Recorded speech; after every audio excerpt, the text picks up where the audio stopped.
Assalamualaikum warahmatullahi wabarakatuh. Nama saya Vini Oktaviani dengan NPM 18 1063 10 20 193 dari kelas 6F Hukum Bisnis.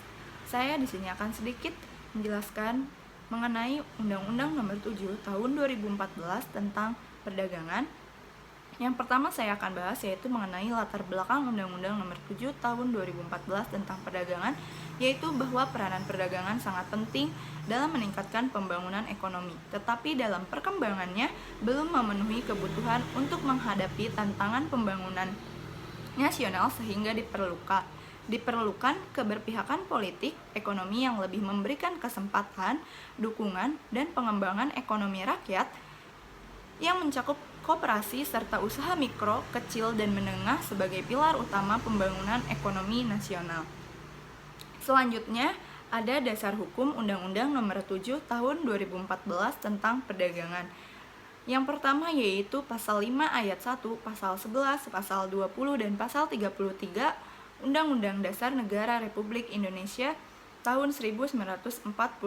Yang kedua yaitu Ketetapan Majelis Permusyawaratan Rakyat Republik Indonesia Nomor 16/MPR/1998 tentang politik ekonomi dalam rangka demokrasi ekonomi. Selanjutnya ada penjelasan Undang-Undang Perdagangan.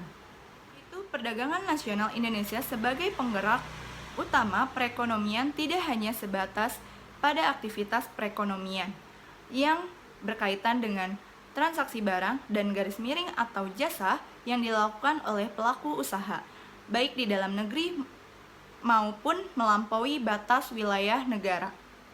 Tetapi, aktivitas perekonomian yang harus dilaksanakan dengan mengutamakan kepentingan nasional Indonesia yang diselaraskan dengan konsepsi pengaturan di bidang perdagangan sesuai dengan cita-cita pembentukan negara Indonesia, yaitu masyarakat adil dan makmur sebagaimana diamanatkan dalam pembukaan Undang-Undang Dasar Negara Republik Indonesia tahun 1945.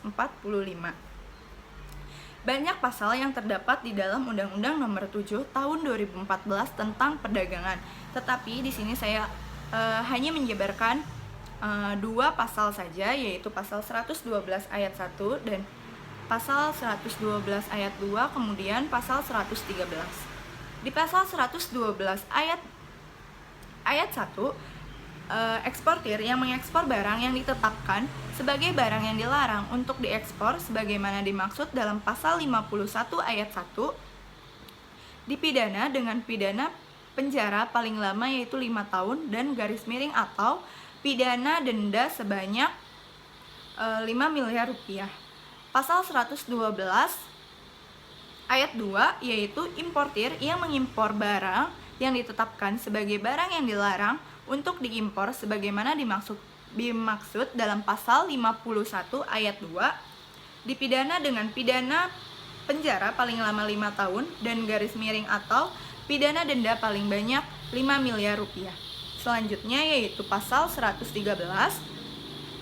pelaku usaha yang memperdagangkan barang di dalam negeri yang tidak memenuhi SNI yang telah diberlakukan secara wajib atau persyaratan teknis yang telah diberlakukan secara wajib sebagaimana yang dimaksud dalam pasal 57 ayat 2 dipidana dengan pidana penjara paling lama 5 tahun dan garis miring atau pidana denda paling banyak 5 miliar rupiah. Kemudian ada studi kasus tentang larangan menjual barang impor pakaian bekas. Pakaian bekas dilarang untuk diimpor ke dalam wilayah Negara Kesatuan Republik Indonesia, akan tetapi ketentuan ini tidak berlaku terhadap impor pakaian bekas sebagai barang pindahan. Importir yang melakukan pelanggaran terhadap ketentuan larangan impor pakaian bekas dikenai sanksi administratif dan sanksi lain sesuai ketentuan peraturan perundang-undangan yang ada di dalam Undang-Undang Nomor 7 Tahun 2014 tentang perdagangan dalam pasal 51 ayat 2. Undang-Undang Perdagangan ditekankan kembali bahwa importir dilarang mengimpor barang yang ditetapkan sebagai barang yang dilarang untuk diimpor. Di dalam hal ini yaitu pakaian bekas tersebut.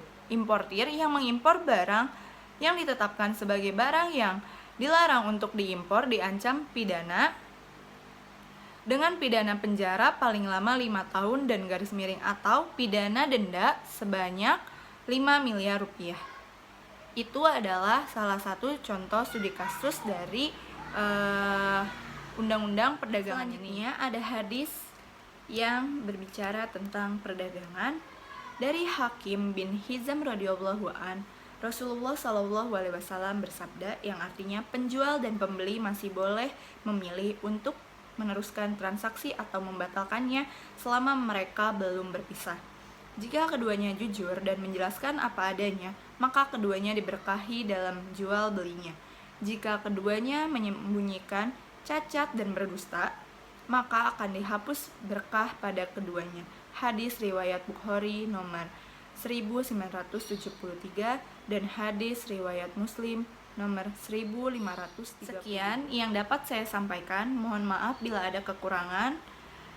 Terima kasih. Wassalamualaikum warahmatullahi wabarakatuh.